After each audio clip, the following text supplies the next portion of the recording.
இவ்ளோ பெரிய கத்திரிக்காய் இது வச்சு சூப்பரா பைங்கான் பர்த்தா பண்ணலாமா? வாங்க. பைங்கான் பர்த்தா இந்த ரெசிபி செய்யறது செம்ம ஈஸி, ஆனா சூப்பர் டேஸ்டா இருக்குங்க.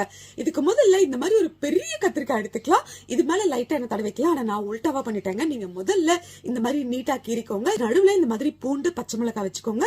அதுக்கப்புறமா எண்ணெய் தடவிக்கோங்க. அப்புறம் இந்த மாதிரி ஒரு கிரில் பேனை வச்சு அதுல இதை போட்டு நல்லா சுட்டு எடுத்துக்கோங்க. எல்லா பக்கமும் நல்லா தீ படுற அளவுக்கு நல்லா சுட்டு கத்திரிக்காய் எடுத்துக்கோங்க. ஒரு 3 தக்காளியும் அதே ஃபார்மேட்ல சுட்டு எடுத்துக்கோங்க. இப்போ ஒரு பேனை வச்சு KTV true value mustard oil ஊத்திக்கலாம். இந்த ரெசிபிக்கு மஸ்டர்ட் ஆயில் தான் மஸ்ட்னு சொல்லாங்க. Cholesterol free, exact from A1 grade, 100% pure and refined, trans fat free. அப்புறம் நான் ரொம்ப நாளா இந்த எண்ணெயை யூஸ் பண்ணிட்டு இருக்கேங்க. டேஸ்ட் சும்மா அள்ளும். அப்புறம் இந்த எண்ணெயை ஊத்தி நல்லா சூடானதும் நல்ல குட்டி குட்டியா கட் பண்ண இஞ்சி, பூண்டு, பச்சை மிளகாய், வெங்காயம் இது எல்லாத்தையும் சேர்த்து நல்லா வதக்கிப்போம். இது வதங்குற நேரத்துல நம்ம சுட்டு வச்ச கத்திரிக்காவை தோல் எல்லாம் எடுத்துட்டு நல்லா கொத்துக்கறி மாதிரி கொத்திக்கலாம். தக்காளியும் அதே ஃபார்மேட்ல போட்டு கொத்தி வச்சுக்கலாங்க. இப்ப இந்த வெங்காயம் நல்லா வதங்கி வந்திருக்கு.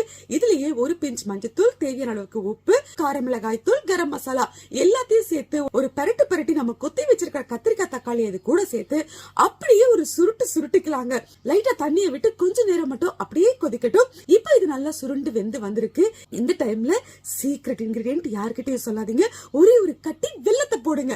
வெல்லத்தை போட்டு லைட்டா தண்ணி தெளிச்சு இது கொஞ்சம் அப்படியே மிங்கிள் ஆற வரைக்கும் சுருட்டி விட்டு இறக்கி வச்சா நல்ல டேஸ்டான பைங்கான் பர்த்தா ரெடி. இந்த மாதிரி சூப்பர் ரெசிபிக்கு இன்ஸ்டாகிராம்ல கேடிவி பேஜை ஃபாலோ பண்ண மறந்துடாதீங்க. அப்புறம் என்ன, நல்ல சாஃப்டான சப்பாத்தியை சுட்டு வச்சு இந்த பைங்கான் பர்த்தாவை அள்ளி போட்டு சாப்பிட்டா வேற லெவல்ல இருக்குங்க.